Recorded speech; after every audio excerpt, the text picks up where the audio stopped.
Bom dia, irmão e irmã, frater e soror. Vamos começar mais um programa Bíblia e Misticismo. Eu sou o Mariano Soutis, escritor, pesquisador aí de misticismo, né? E de conhecimentos esotéricos, principalmente sobre cultura ou sobre religião judaico-cristã, né? Então, nosso esoterismo cristão aí, principalmente, né? Então, já falei de vários assuntos. Hoje eu vou falar de um homem que poucos talvez falam, que é o Felipe de Lyon. Ele interessa um pouco porque ele fala sobre a Bíblia, né? Alguma coisinha. E teria a ver, vai ser um primeiro programa, né? Porque eu não li muita coisa dele ainda. Mas fiz um resumo aqui de algumas situações que ele fala, a nível de esoterismo, misticismo e a nível de Bíblia. Né? Então pode rodar a vinheta que a gente continua.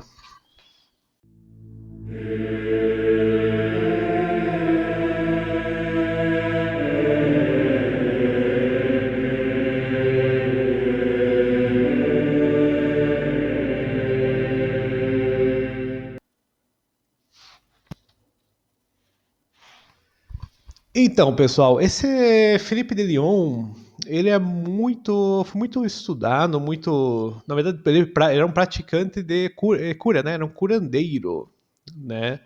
Mas hoje a gente vê ele muito citado em organizações esotéricas, em mestres, em ocultistas, né? Ele é um francês, né? Que teve alguns contatos também com russos. E ele, desde os 13 anos, praticava curas. Né? Ele era uma espécie de um santo, né? Ele, onde passava, ele ia curando. Inclusive, diz que quem se aproximava dele já se aliviava de dor de cabeça, né? E ele foi pegar a Eucaristia, né, numa certa situação, e esqueceu uma bola de fogo, né?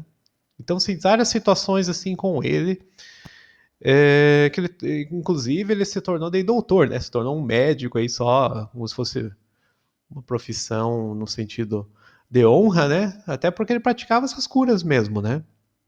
Então, várias situações aí que ele acabava trabalhando, né? Mas o interessante dele é que ele usava um método muito simples, usava orações, né?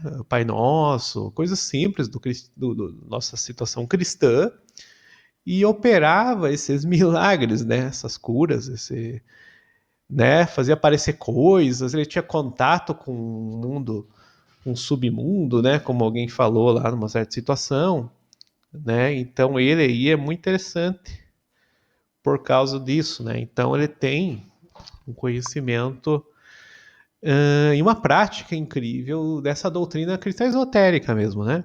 Então ele fala sobre a Bíblia, ele fala de várias situações sobre caridade, ele fala sobre fé, sobre o verbo, né? Ele fala sobre os mestres, os próprios apóstolos, ele fala numa situação bem interessante, né? Eu não vejo ninguém da teologia falando nesse sentido, né? Por isso que a nível esotérico é muito legal o que ele escreve, né?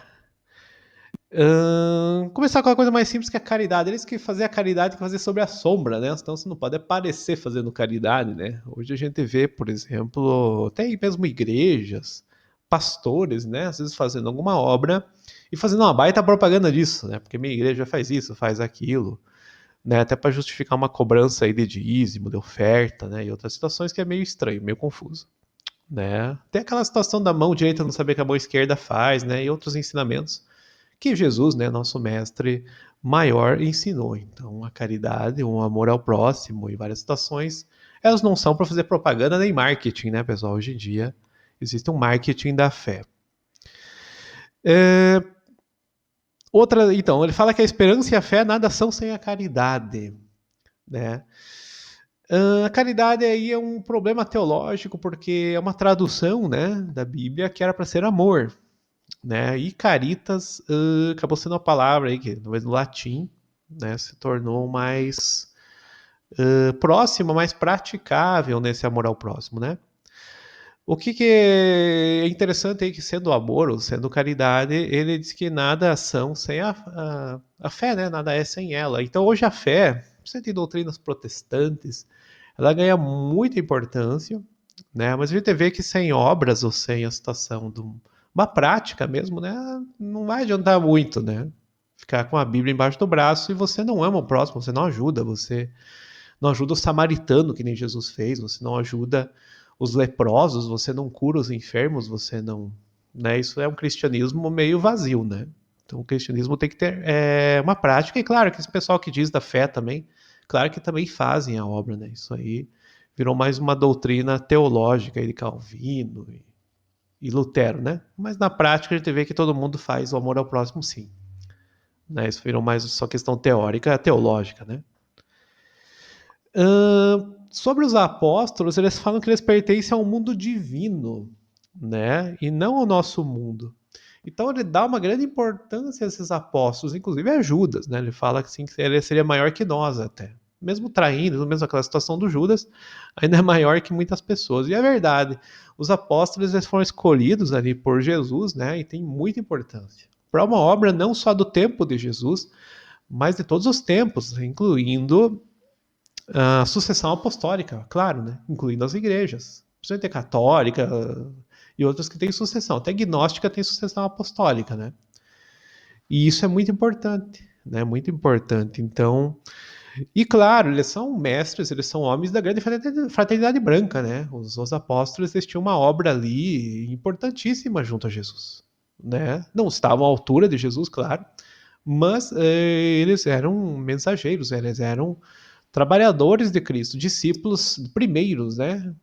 Eles eram os talmidim, né? Que nem está escrito ali na Peshita, né? Então, traduções assim, apóstolo não é bem a tradução, você é um grande discípulo mesmo de Jesus, que Jesus também, eles, se vocês pegarem até o Dei, algumas traduções que falam, né, da situação seja do latim, do grego, né, principalmente, Jesus era chamado de mestre, Jesus era chamado de professor, né? Hoje parece que os professores estão mal vistos, né? Mas o nosso mestre, grande mestre Jesus, era professor, né? Chamado de professor, inclusive. Perguntado o Felipe de Lyon, voltando a ele, sobre o homem, né? Sobre o começo do homem, aquela coisa de Adão, ele falou, não, o homem tem um começo, mas ele não tem fim, né? Então o homem, ele vai ter um progresso aí, eu sei por que ele falou isso, porque o progresso do homem vai ser até Deus, e Deus não tem fim, Deus é infinito, né? Deus é o eterno. Né? Então nós vamos chegar num nível, né, no corpo de Cristo, ou mesmo no Pai, que nós seremos imagem e semelhança de volta, assim como nós já fomos, né, lá em Adão. Né? Que nem o filho pródigo volta ao Pai, né? E lá a gente vai ter esse sem fim, né? Porque nós vamos estar junto a Deus, né? Então a situação com Deus não tem fim mesmo. Felipe de Leon também foi perguntado sobre mestres, né? Ele disse que a cada 2000 anos aparece um mestre, aparece uma espécie de salvador, e esse salvador vai ser perseguido. Ou foi, né? Dos 2000 anos, 2000 anos, 2000. Então a gente pega desde o Egito Antigo algum mestre lá, um Horus, a gente pega Krishna, a gente pega Buda, a gente pega vários mestres a cada 2000 anos, né? Alguns até mais próximos, né? E eles são perseguidos, ou eles são ignorados, ou são ridicularizados, né? Zoroastro, Rama, né, Lao Tse, né, vários aí chineses também, Confúcio, né? São mestres que a cada tempo eles aparecem e eles são perseguidos, ou são... Aí o Felipe de Lyon tá bem certo, isso é verdade. Né? Sobre o verbo, né, o verbo ele fala, a palavra sempre existiu, bem antes da criação. Então, veja o verbo, né, vamos pegar Jesus, ele existiu junto com Deus, é a Trindade, né? Então a Trindade existiu antes da criação, né? Isso é bem interessante porque mostra a questão divina do Verbo, e o Verbo diz que ele é como Deus em repouso entre duas criações, né? Então é interessante o que o Felipe de Leão fala sobre o Verbo, né? Então é divino, ele tem um poder mesmo ali, né? Não seria a palavra simplesmente que a gente diz para lá e para cá, né? Essa verborragia que a gente tem humana, né? Não, o verbo aí é uma questão de criação, né? Lembra muito Adão, né? Adão tinha que nomear as coisas, né? Ele deu nome, ele já criou as coisas, né? As coisas começaram a existir também, com aquele nome, com aquele significado. Né? Claro que esse Adão ali era um homem Cadmo, né? No original, imagem e semelhança de Deus, não é o Adão da queda. Antes também, Felipe de Lyon, que o céu desconhece os orgulhosos. Então a humildade, pessoal, né, é o grande caminho aí, né? O grande caminho é a humildade em Cristo. E também diz que por modéstia que João Batista não disse ser o Elias. Ali o próprio Jesus falou, né, que o Elias já tinha vindo, né? Então do João Batista é uma situação que está ali até nas escrituras, não tem muito mistério, né? Então, pessoal, essa foi um programa hoje de Bíblia e Misticismo bem diferente. Claro, eu vou fazer um próximo, ainda eu vou citando a Bíblia mesmo, falando o que o Felipe de Lyon comentou. Mas esse curandeiro, esse iluminado aí, né?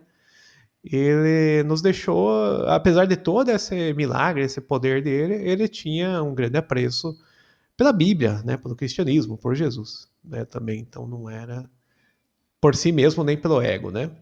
Isso é uma grande lição para todos nós. Tá bom, irmãos? Essa foi mais um programa Bíblia e Misticismo. Estejam com Deus, Yahoo, com o Criador, com Yeshua, Jesus e com o Espírito Santo nos iluminando. Amém. Até o próximo programa.